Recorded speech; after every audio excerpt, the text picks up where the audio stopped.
Hey, Lee Robinson here at American Sentinel K9. So we are going to review the breeding between DSS's Danger, which is Deep South Sentinels. It's a friend of mine. We let him breed Lucky 7 to our dog Widow. We let him have Widow for a while, and he put those two dogs together that are from our program to produce Danger and Ryuk and some other really nice dogs. I wanted that breeding to take place, but our yard is full, so we worked collaborating with him, Deep South Sentinels Ryan, to pull that breeding off, and it worked out really well. We bred Danger to his half sister Trinity. She's been evaluated. She shows good instinct to do the work, but I need to put forth my efforts there and get her work done. But she is a super solid dog, and I know she's going to work out very well. So these two dogs were both sired by ASC's Lucky 7, which is this dog right here. We'll come back to that in just a minute.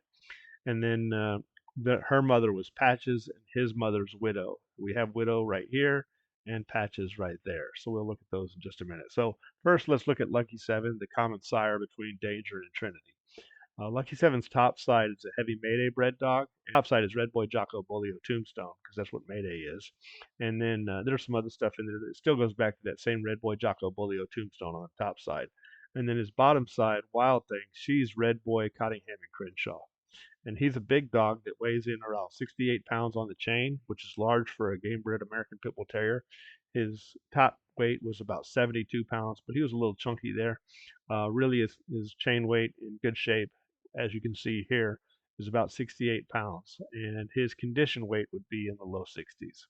So that's Lucky 7. If we look at the mother of Danger, that would be this dog right here. If you want to watch this video, you can watch it, but we're going to try to minimize the length of this video. So there she is. She's a super solid dog. She is out of Wrecker and Tiggy. Tiggy is Justice's sister, littermate sister.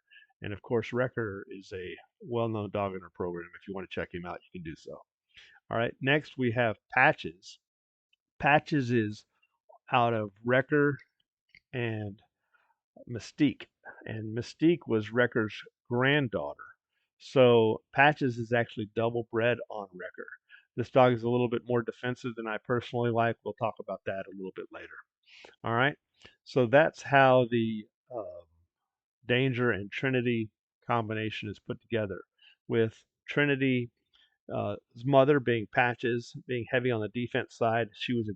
Patches was a good combination to take to Lucky 7 for that prey drive and fight instincts to help balance out that dog for an all-around, well-rounded dog. The goal of our program is to make the clay that can be molded into the product that we want it to be. That's what a breeder does. A trainer is going to cultivate that individual to help it reach its full potential. But a breeder produces the dog, and then the trainer capitalizes on the dog's potential. All right, we'll talk more about that later as well. So Trinity is just an excellent prospect that we're going to be working more in the future, and I really like what I see out of her. Now, Danger, he's already done quite a bit of work, and he's proven really well. He's, like I said, his sire is Lucky 7, and his mother is Widow, who we looked at. And so these two dogs, this mating is heavily bred on both Lucky 7 and Wrecker. Okay, if you want to see how that's put together, you can read this content right here. But it's an excellent combination. Here's another picture of Danger and another picture of Trinity. Super solid dogs. Okay, let's go ahead and check out some of the content here. Well, actually, let's look at a short clip of Danger, the sire.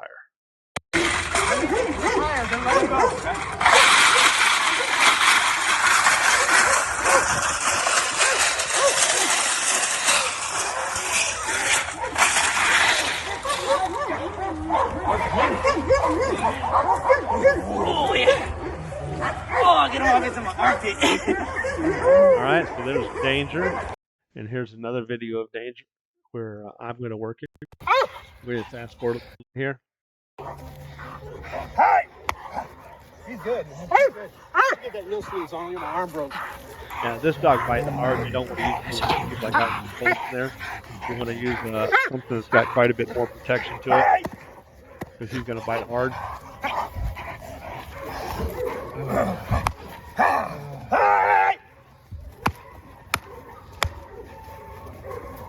All right, we're going to jump forward here, look at him on his loop.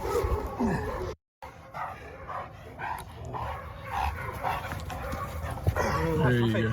I walk him in there, keep him from getting into my face, allowing him a good target and a good grip. And I'm holding onto his collar here so he can't come off that bite and get up in my face. Good boy, Danger. A good dog should be willing to stay in He's there. doing real good. Hold his collar with my thumb. Yeah, I see it. All right, I'm that keeps watching. him on my arm. Not on my arm, but it keeps him off my arm. He can't progress to another spot. So Got him. that's Good. Good job. there. Go ahead and jump on there. All right, now this is the mother of Trinity. Trinity is out of Lucky 7 and Patches, and this Patches dog is double bred on record. Let's go ahead and give her. All right, so this is Patches. All right, let's get.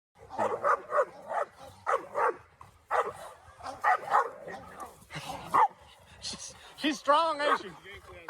She's strong. Do some civil work. Don't get bit. Good Now, girl.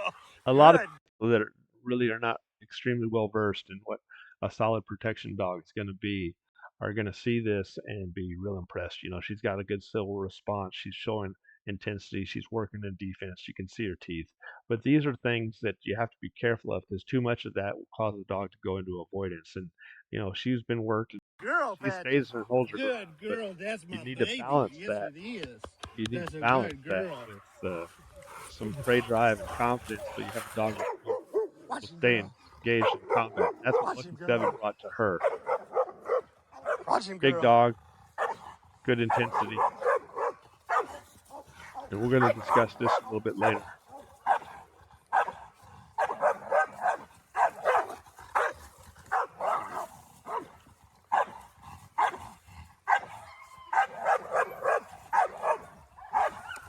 Dogs like this really impress a lot of rookies that don't know what they're talking about.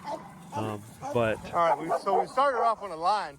Good girl. all right, We started let me off pause on it a line. so I'm not Keep some interrupted. distance. But people who have been around and worked dogs a long time, for decades, will know that you're going to need more than just huff and puff and bluffing defense for a dog to be really reliable.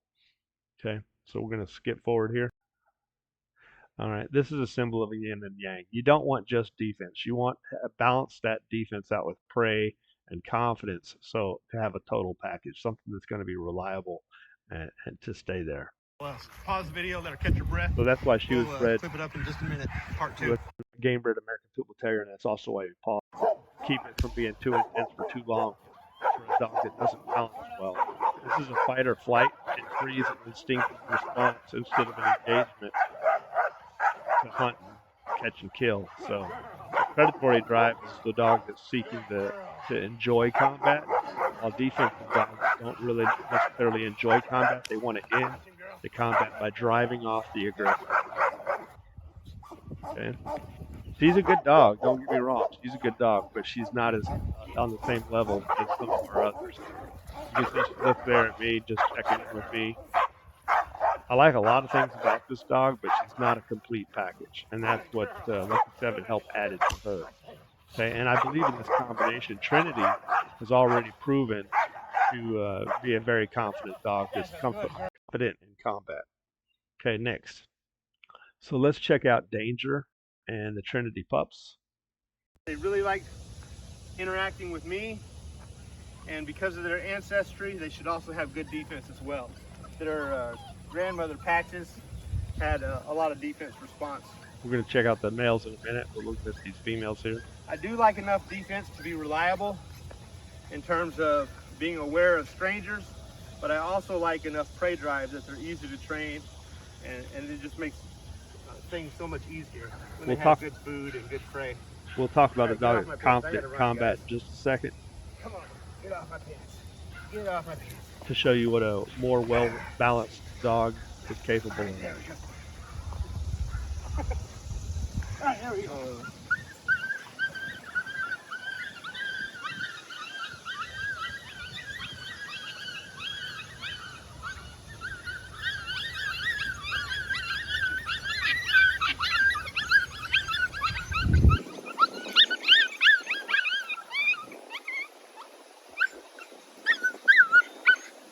some people out there seem to think that working with pups like this is agitating a pup. It is not agitating a pup. This is just an evaluation of their prey instincts. We do not agitate our own dogs. Hey. We do not agitate our own dogs unless it's a dog that we sold to somebody else and they own it. So then it's no longer our dog, even though it's one we produced. We will work with pups, of course, to do some imprinting. A dog that just has defense and doesn't have prey, even though there's certain people out there that try to imply that they are more reliable, they generally speaking lack experience, because a dog that doesn't have prey drive or the confidence to pursue usually will not stay in battle when battle is difficult. So defense triggers 3 behaviors: fight, flight, and freeze. And if your dog goes into flight or freeze, then you have an unreliable dog. It's not suitable for protection work. So you need that fight response, and for that, this is why we incorporated as much game dog in our blood as we have, because it helps build the prey drive, the confidence, and the desire to be comfortable in combat instead of stressed. A lot of vocalization. If you hear a lot of growling, snarling, if you see teeth, these are bluffing behaviors. They're not behaviors for real combat. They're behaviors to try to avoid combat. And if combat pursues, a lot of those animals will flight or freeze. Generally flight, because freeze is what you're going to see in possums and things like that. It can happen in a dog, but it's pretty rare. Most of the time it's going to be fight or freeze, fight or flight.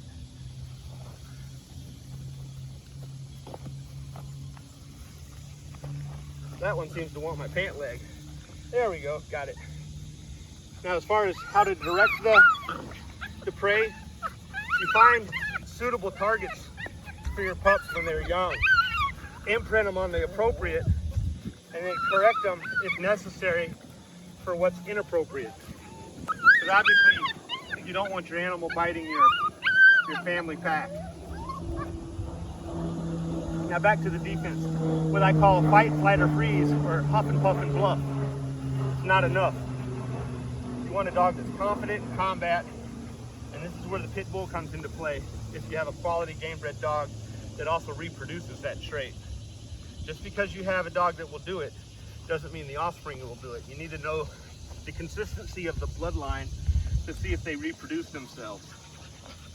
And this is where having a program that lasts decades, 20 years or more, is a benefit in terms of predictability.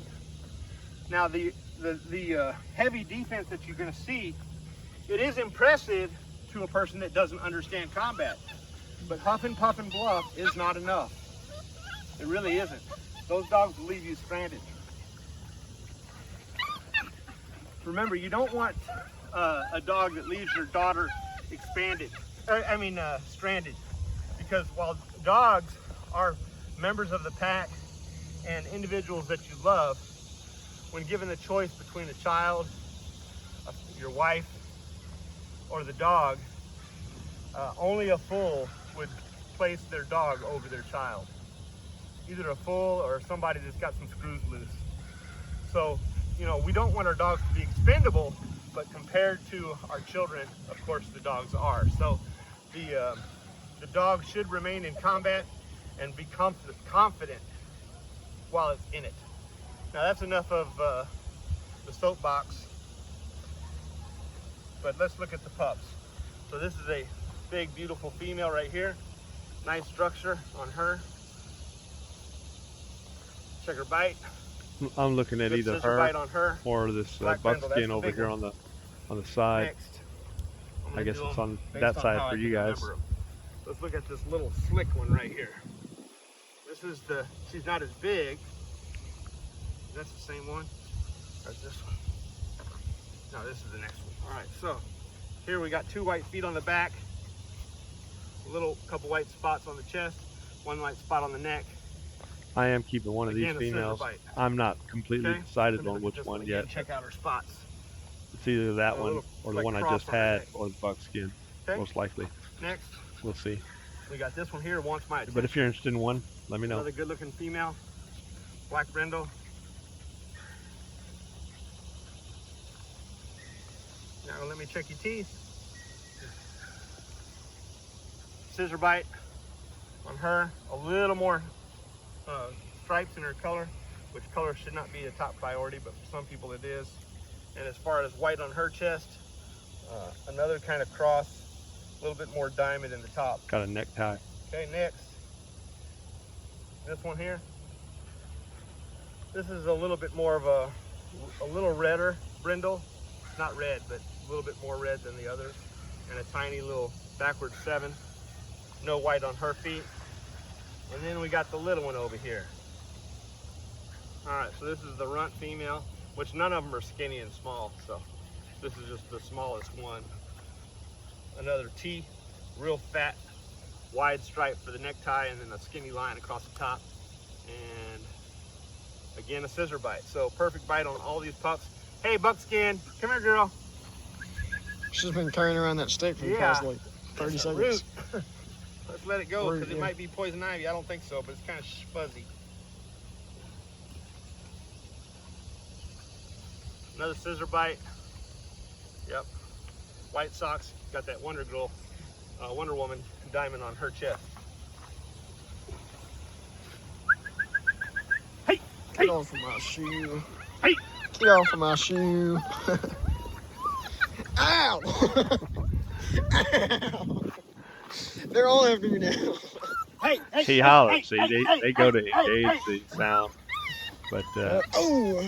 Go to the rig. he laughed about it. Hey, Not a chill big out. deal. All right, guys.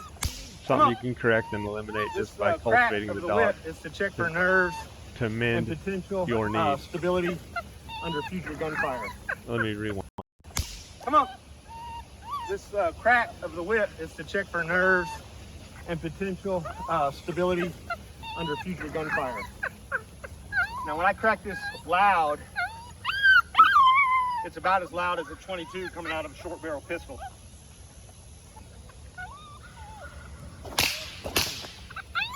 Okay. A muzzle loader or black powder has more of a bass sound and is less stressful than a crack. So we're looking for stability under a crack. Good. No concerns with that. That is not conditioning. That is just genetic. Good stability. By the way, this is their only their third time out. Yep. Hey guys. Boy, look at him holding.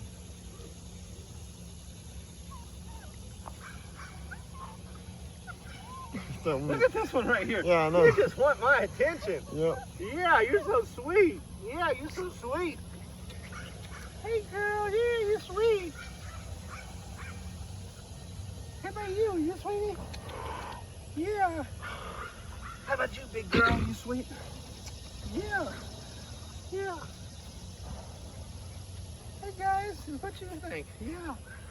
They're all being affectionate. Even the one that I'm pulling off tugs. How about you, huh? You gonna be a sweet one? Yeah.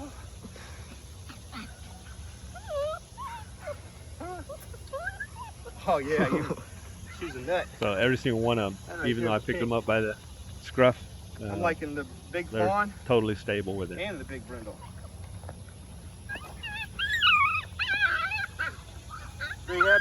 They've already been vaccinated once about a week ago. Whoa, gotta watch my foot. And they've been dewormed 3 times. First 2 times with pyrantel and the last time with fenbendazole for 3 days. All right, let's go check out the males. All right, so that's the males. We're gonna look at the males here. All right, so now we're gonna check out the male pups out of danger in Trinity. Something else I want to mention about a good dog should be like a good piece of clay. It's up to the potter to mold that clay into what they want. This is what I try to do as a breeder. I try to produce the best clay. So you as an owner and trainer can mold that dog to be adaptable, or I try to produce an adaptable animal that you can mold into your needs. You know, defense alone produces a dog that we'll talk about more later when we look at the females, because I've already made that portion of the clip. But one thing I forgot to mention was they can be reliable when they're cornered or when they're on a short leash and escape is not possible. But even then, when really pressured, a lot of times they'll take that leash and run behind the person, and even sometimes try to snatch it away from the person to run off. So flight is not enough. Now, I want defense drive, but I don't want it by itself. You have to combine defense with prey and confidence and good nerves. Then you can get a good all-around balanced dog, and that's what these dogs are bred to be. So don't confuse misconceptions or intelligent deceptions that don't talk about the total package. As a breeder, my goal is to produce the best prospect, and as an owner, it's up to you to develop that prospect. Now, some people that are out there that's really trying to say pit bulls are not good dogs for protection work. Well, these aren't pit bulls, these are American Sentinels, but they have pit bull influence. And the American pit bull is not something to just shake a stick at and dismiss. The American pit bull terrier is the ultimate canine gladiator. Pound for pound, there's no dog on the planet, no animal on the planet possibly, that is more proven in combat than the game-bred American pit bull terrier. They are confident in combat. Some people think that a lack of huffing and puffing and bluffing means there's no aggression. In movies, you'll see things like dinosaurs chasing their prey, and they do all this roaring and growling. That's not realistic. Predators are silent. If you make noise, you blow your cover. I'm not having to stimulate these dogs to get them to bite my leg or to bite this toy. We can correct the leg behavior and redirect them to the toy, and that is really no different than working a dog on a flirt pole, and you can combine obedience with it if you wish to do so. Now, I do need to make one minor But a correction. predator is silent. When I say um, unless it can't get to the item, the target. So let's say you have a rabbit hiding in a bush and the dog is not able to get into the bush. The dog may do what's called a prey bark to try to flush that rabbit out of the bush. But that's not the same as growling and snarling. That's a bunch of Hollywood nonsense. And people view that growling and snarling as strength when actually it stems usually from fear or at least a recognition of a concern. It's a defensive behavior, which is fine, but you got to balance that with predatory behavior and confidence. So you have a dog that's confident and comfortable in combat, not stressed. And predators kill their prey, okay? And sometimes they kill very tough prey. So you want a lot of prey drive if you want an adaptable animal that you can mold to fit your need. You can always turn it off with some control, okay? But if you don't have it, you can't use it. It's better to have it not need it than it is to need it and not have it. So this is why I want both prey and defense, not just one or the other. Look at that little one just holding on. That little one was just holding on. All right. Pulling piranha. Yeah. Little gator mac.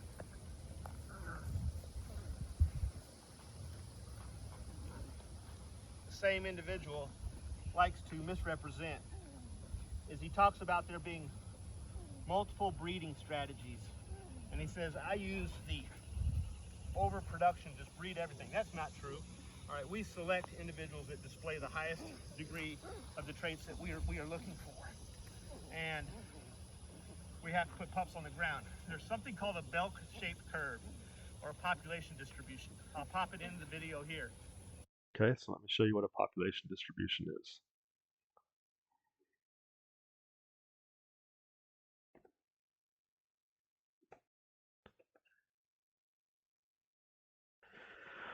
All right, so population distribution is going to be a bell-shaped curve. And if we look here, well, let's look at one with standard deviations. That one didn't have one. Maybe we see one that does. Okay, yeah, here we have a picture that's got standard deviations. So you're going to have a small percentage of your population that's going to be at either extreme. The majority of your population is going to be in the middle. Let's see if we find one with percentages. No. So let's back out. Find out Bell curve.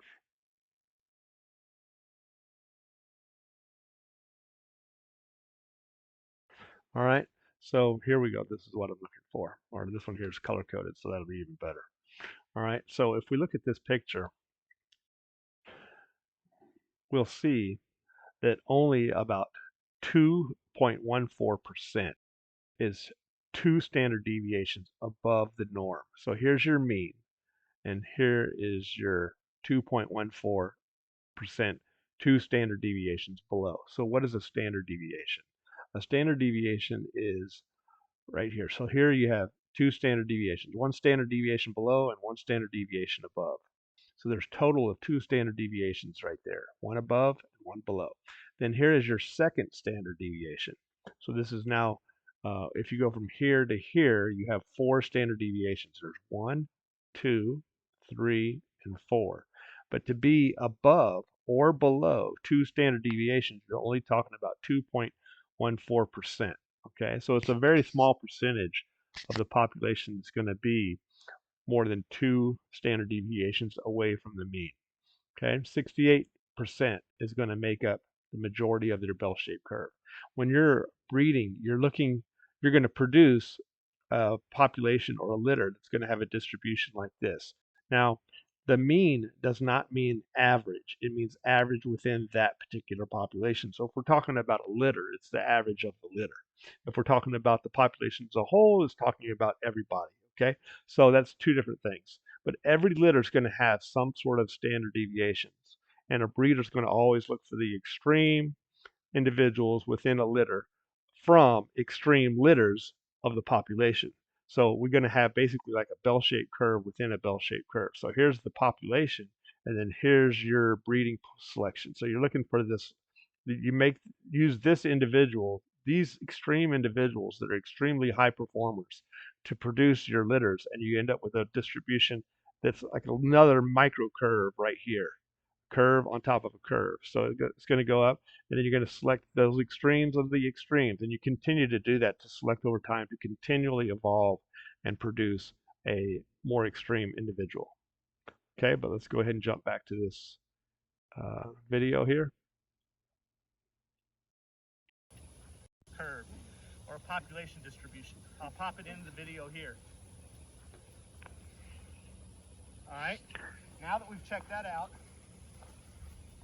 and I've explained what a population distribution is, that breeder is confusing a breeding strategy with a rearing strategy, a raising strategy. The rearing is the maternal side, the family side, the pack side. Now, from an evolutionary perspective, there's 4 steps. Overproduction of offspring, variation exists in the population, competition for resources in the nature, or competition to serve in domestic, and then the last step is the ones who serve or win are the ones who are bred. That's the breeding strategy. The rearing strategy is taking what you've got and ensuring it reaches its potential. So that's different than breeding, okay? So don't confuse a rearing or developing or raising strategy with that of a breeding strategy.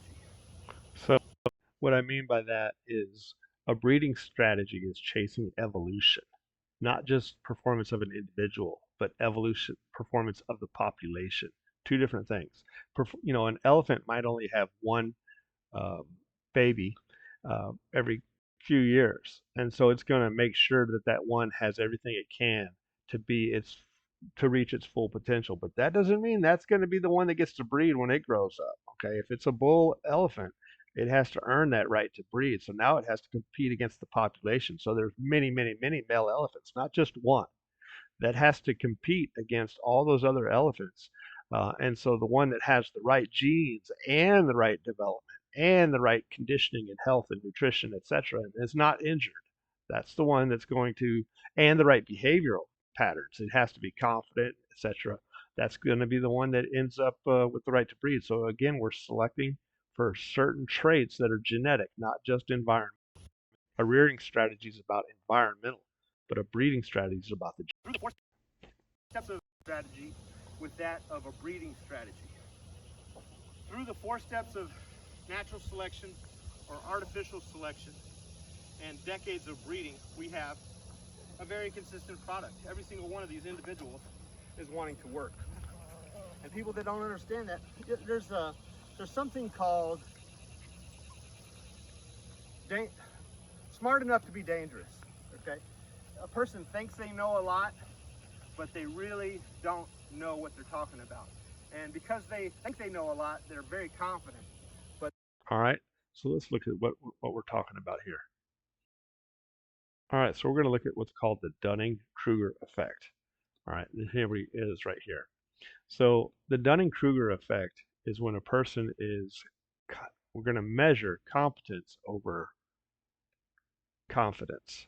So knowledge is competence, or what you know, and then confidence is on the y-axis. So we have the x-axis showing competence and the y-axis showing confidence. And what happens is when people start to learn about a subject, they start to gain a lot of confidence and think that they really know what they're talking about. And obviously they're learning and they're getting better, but their confidence is growing faster than their knowledge. They still don't have a lot of knowledge.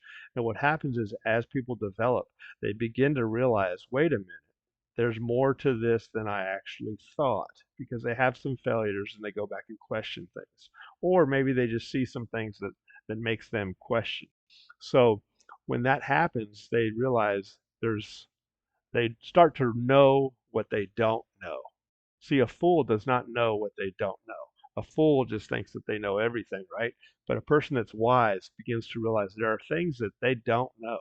And so they're still developing more knowledge, but as they learn there's more and more that comes into play than they are actually aware of. And so their confidence will begin to diminish. And then as time goes by and they get more knowledge and more experience, then their confidence begins to go back up because they realize actually how all these things are coming into play. All right, so that's the Dunning-Kruger effect.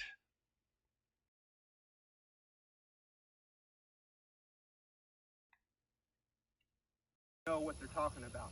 And because they think they know a lot, they're very confident, but they're really lacking a true understanding of the subject. And those types of people can be dangerous in the community because they can mislead people about what's required from the perfect objective, whether it be shooting a gun or gun safety. You've seen police officers in classrooms talking about gun safety and they accidentally discharge their ammo. Being in the military doesn't make you a firearm expert. We have our own shooting range right here, okay? We shoot regularly. It's part of a lifestyle for us. It's not just something that we talk about. I don't put it on our videos much because it's not something that I like to talk about because it's kind of a private and personal and family thing for us. But dangerous or intelligent enough to be dangerous is when a person thinks they know something, they use a title to try to claim knowledge of something, but where's the proof, okay? They don't have proof of concept. These dogs are bred to really be comfortable in combat. I'll drop a clip here to show that. I did not produce this video clip, but it is one of our dogs that it was sold off and it's being evaluated in a very serious combative situation. The dog is confident in combat. Check it out. All right, so let's look at this. Now this is actually a littermate brother to the sire of this litter.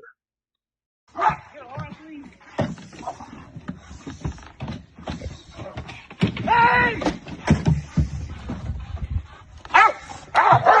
Put it on, you're like, oh, we can't sleep.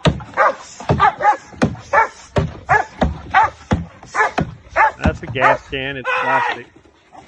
It's a plastic gas can, but this dog could back up if it wanted to, and it's confident in combat. Not only is he a full brother to the sire, but he's also a half brother to the dam, the mother of these pups. All right, now let's work these pups again. I need to figure out which one of these pups is going to be ideal for a clan of mine that's wanting to compete in sport, because not only should these dogs be suitable for hog catch work or personal family companion, guardian and protection work, but they should also be, as a good piece of clay, suitable to do sport work. And you can see, even though this is only their third time out, their instincts are all about being confident and expressing their natural tendencies. Now you Check should them out not with the whip. do that video that we just showed you if you're dealing with a dog that's not confident and comfortable in combat. Huh? What is that? This is genetics. What is it? Huh? Nobody is All right, so forcing this these big one animals here to do anything. is definitely checking it out, but he's chasing it, which I like. What's that? The other ones don't even pay attention to it. I have to be careful not to hit him with the whip, because it'll hurt.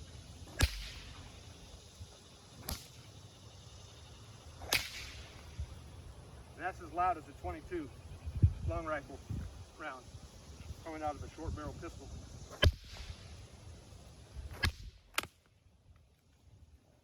Oh, I had to stop on that one because I didn't want to hit it. When I say stop, I mean slow down the thrust. I think they think it's me. Yeah. Height! Height!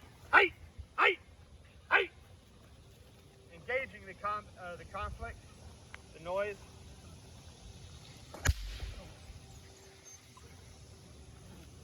All right, let's check them out. I'm gonna have to get in the sun. It's about 100% humidity out here. So you'll have to, and it's gonna be 90 plus degrees today.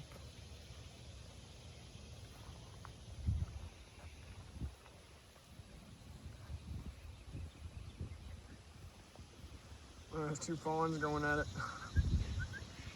All right. Yeah. Now we're keeping a female, so I don't need any of these males. This is the big brindle male. Good looking pup. All the females have scissor bites. He does too. What's his color? No white on this one. This is the big one. Okay. Next brindle. He's got a little check mark on his chest. Like an M. Mighty Mouse. No white on his feet. Scissor bite. Those two are going at the tail. Hey guys, come on. This is the runt. Necktie, white. No white on his feet. Scissor bite. Consistency. Scissor bite. No white on his feet. No white on the chest. Black ears. Then we got Blondie over here. All right, this is the other brindle male. This is the lightest brindle male. Tiny white spot on his chest. Looks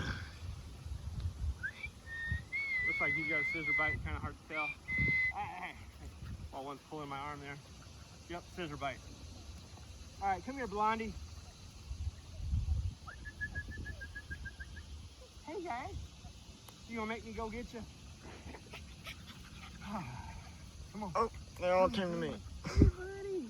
Oh, that's what it was doing. It was looking for the competition, keeping its prey from the opponent. All right, so a little bit of white on his chest. Nice looking blonde pup. And scissor bite. Every single one of these pups had a scissor bite. 12 out of 12. All right, crack 6 that males whip. and 6 females. Now, which one stands out for Johnny? He wants a pup for possible PSA, which is Protection Sports Association.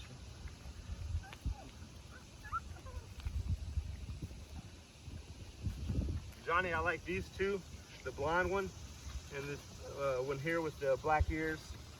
Those would be my two favorites, probably.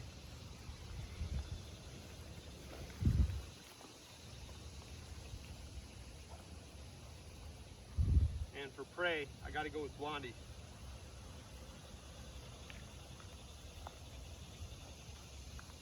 All right, so there you go. Y'all take care and have a blessed day.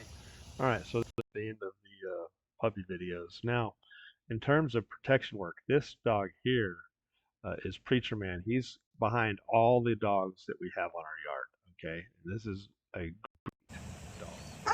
Here he's going to do what's called a passive attack, and there's not going to be any stimulus. A passive attack means, let's just pretend hypothetically, this man was going to say something to a girl walking her dog, and he says, "Hey, get in my car," and he's going to have evil intent. Well, I, if he's calm, the dog doesn't respond to his calm nature unless they've been trained and conditioned to engage a passive threat.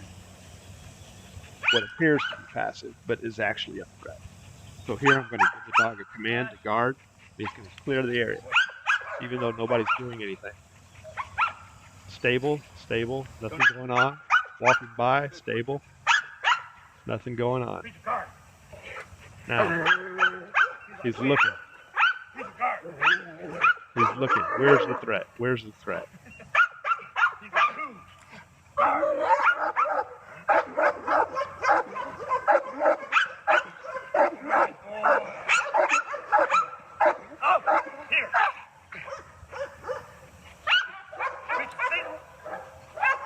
Stay.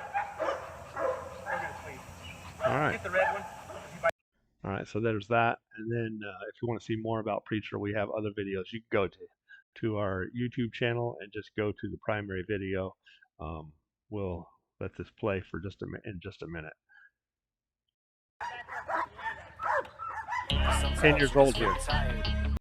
All right, because there's some music playing in this, we're going to turn that sound off.